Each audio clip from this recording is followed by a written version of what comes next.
Priporočila vsem interesentom in pa kupcem eh, za zbiranje informacij oziroma za pridobitev vseh informacij, ki so potrebne za to, da se bo odločil, ali bo samo dražbo pristopil, torej ali se bo odločil za sam nakup in pa seveda za kakšno ceno bo morebitni nakup opravil. Samo nekaj primerov.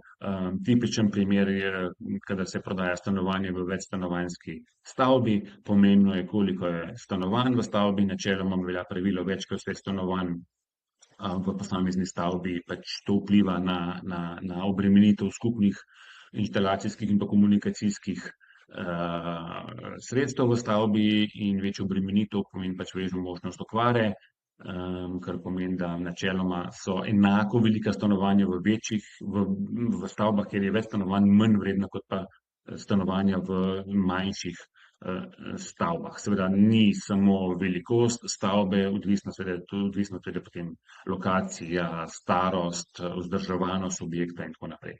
Pomembno je seveda tudi, da je treba ugotoviti, ali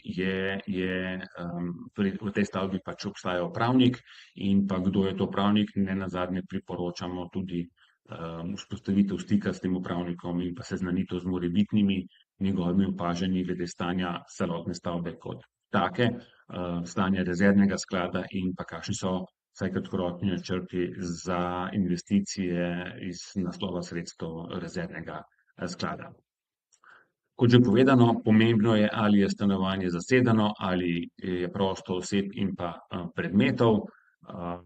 Praviloma se v postopkih pač prodajajo premičnine posebej. Že uvodoma, ko smo pa opredeljevali sam pojem nepremičnine, je bilo pa jasno povedano, da sestavni del same sestavine so predmeti, ki so pač s stavbo oziroma stanovanjem trajno spojeni in jih brez njihovega poškodovanja oziroma uničenja ni mogoče odstraniti iz samega stanovanja oziroma nepremičnine. Pomembno je, ali se prodaja solastniški delež ali pa delež 1/1 oziroma 100-procentnega lastništva. Na težave, na morebitne probleme pri nakupu solastniškega deleža smo že v tem masterclassu opozorili in na tem delu ne bi opozarjali. Pomembno je seveda, da se kupec zaveda, da je seznanjen, kakšen lastniški oziroma solastniški delež dejansko kupuje. Glede upravnika pa stavbe smo že po prvem vprašanju povedali.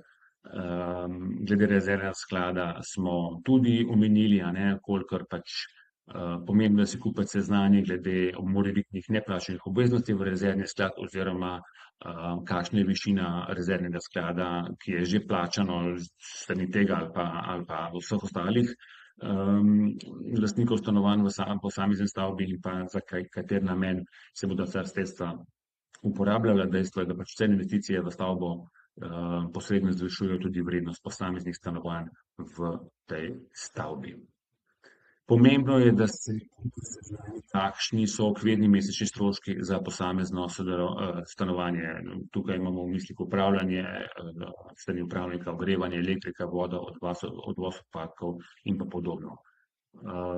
Praviloma upravitelj v stečaju te stroške pozna, saj jih mora plačevati oziroma saj položnice dobiva in jih mora iz stečajne mase tudi sproti pokrivati. Pomembno pa za kupca je, da seveda tudi ugotovi, kakšen del morebitnih teh stroškov ni plačan in vsaj velika verjetnost, da jih bo mogel on sam poravnati in pa kdaj točno bo on postal zavezanec za plačilo teh stroškov. V praksi je, da postane zavezanec za plačilo teh stroškov, ko plača celotno kupnino, saj se takrat šteje, da je prevzel stanovanje oziroma nepremičnino v svojo lastniško posest, čeprav dejansko sama posest se med upraviteljem in pa kupcem izvrši kasneje. Ob tem se tudi podpiše primopredajni zapisnik, podpiše seštevce in na ta način se ugotovi, do katerega zneska, do katerega obdobja, do katere količine posameznega stroška je zavezanec za plačilo še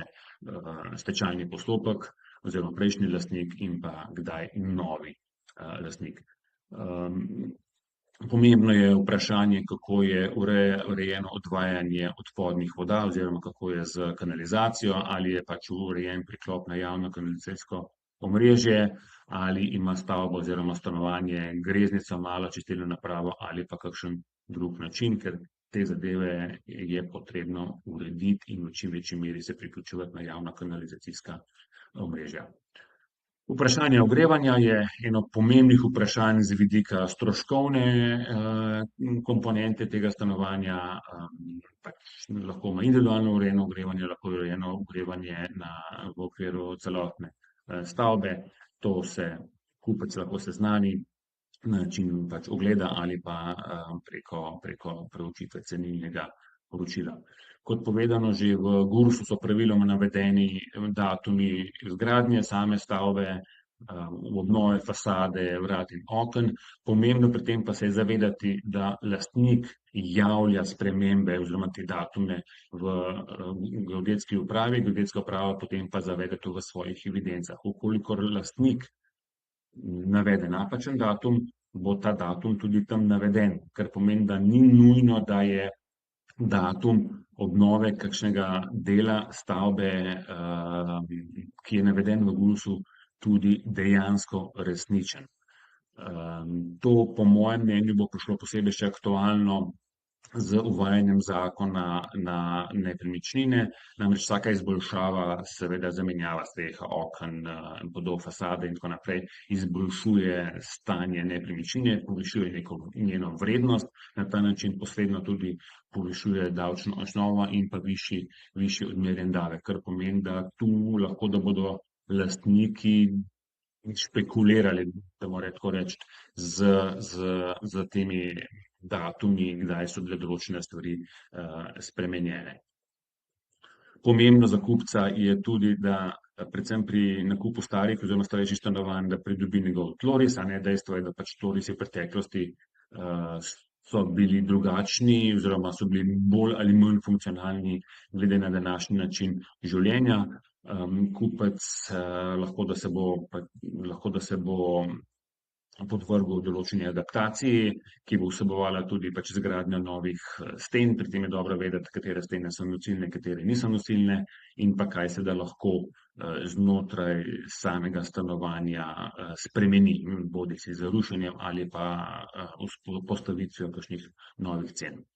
Glede ogleda stanovanja oziroma nepremičnine smo že povedali. Pomembno je, še enkrat poudarjam, pomembno je, da si interesent stanovanje čim bolj podrobno in osebno ogleda in da pridobi čim več informacij o tem stanovanju.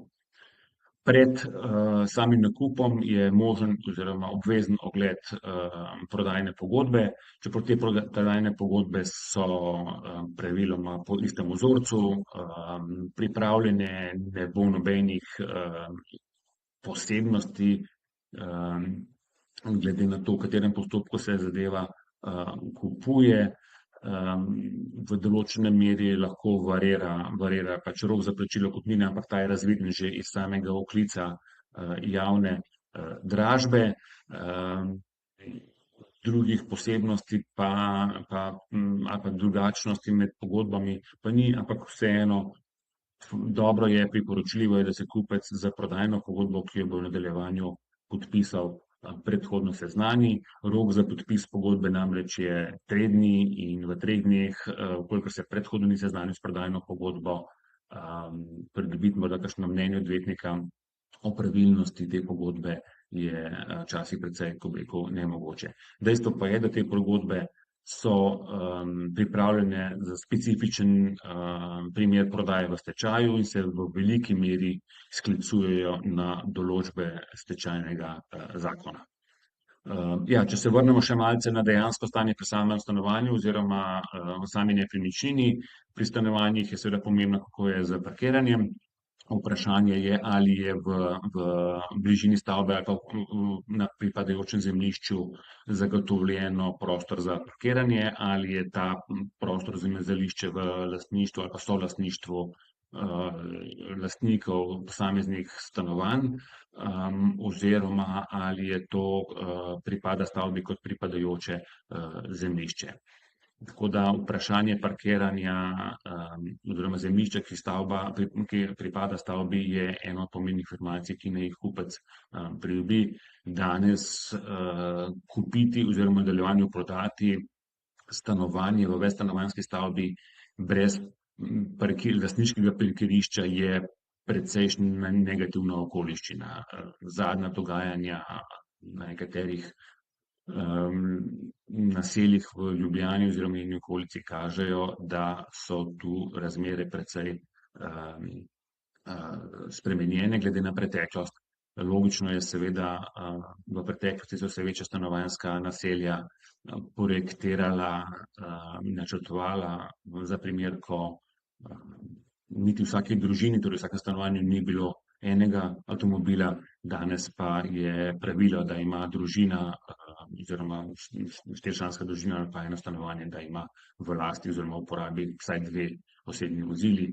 In seveda temu primerno je pritisk na parkirišča večji, in kolikor ni lastniških parkirnih mest, je potem zapleta o zagotavljanju mirnega parkiranja kar precejšnja težava. Glede na vprašanje parkiranja, seveda je povezano tisto, kar smo že prej omenili, pripadajoče zemljišče. Vsaka stavbi pripada oziroma bi moralo pripadati pripadajoče zemljišče, ki je potrebno, da ima, da lahko pač normalno kot tako obratuje, da se lahko vzdržuje. Okolikor tega pripadajočega zemljišča ni, je možno pač sprožiti nepravdni postopek za ugotovitev pripadajočega zemljišča k posamezni stavbi.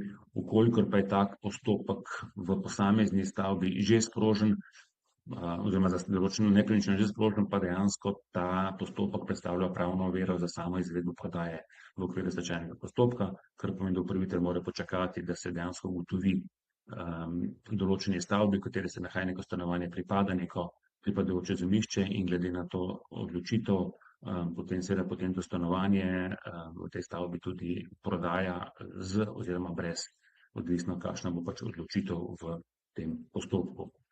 Še eno opozorilo glede povezano z rezervnim skladom.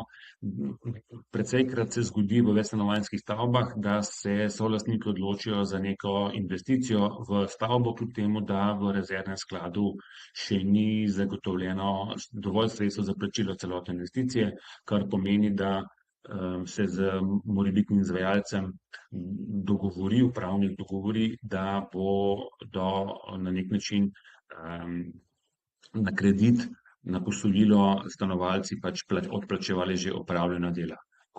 Za kupca je pomembno, ali so dejansko vsa ta investicijska dela v stavbo v celoti plačana, ker vkolikor niso, seveda zato zanj predstavlja tudi določeno breme.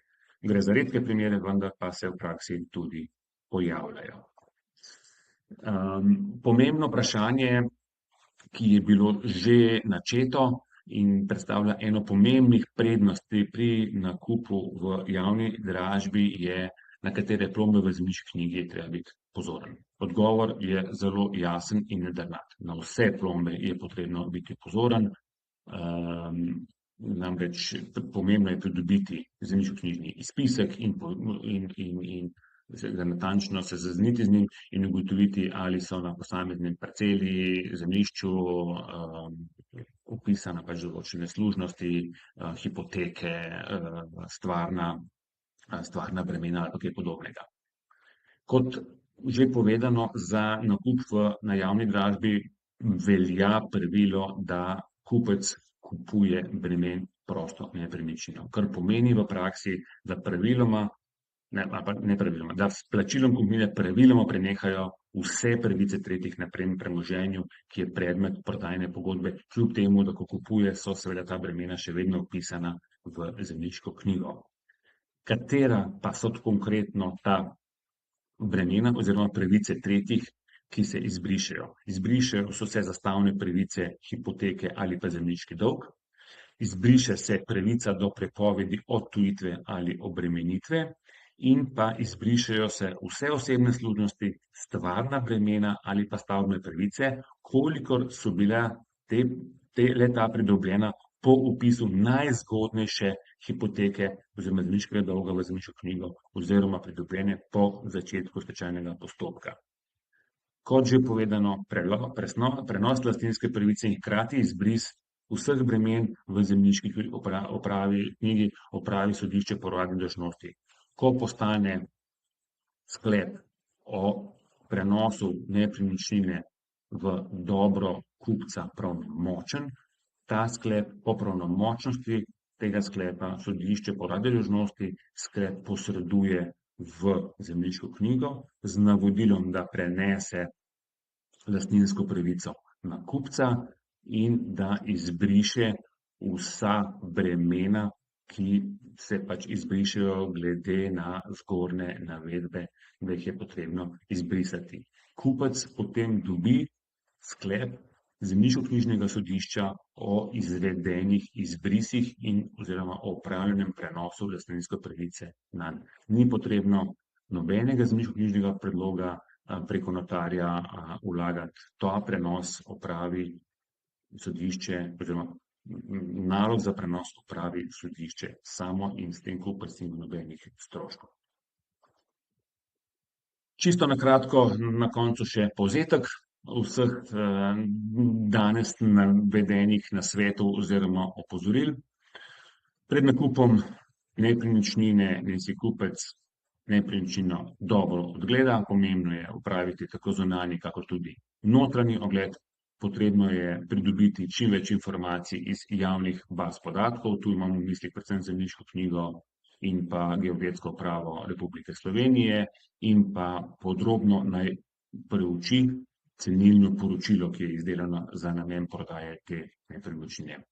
Kupec naj se prav tako dobro seznani s samim postopkom nakupa in pa z roki, ki so potrebni za posamezno opravilo. Praviloma zamuda roka pomeni sankcijo oziroma izgubo za kupca, glede na to, v kateri fazi je sam postopek prodaje.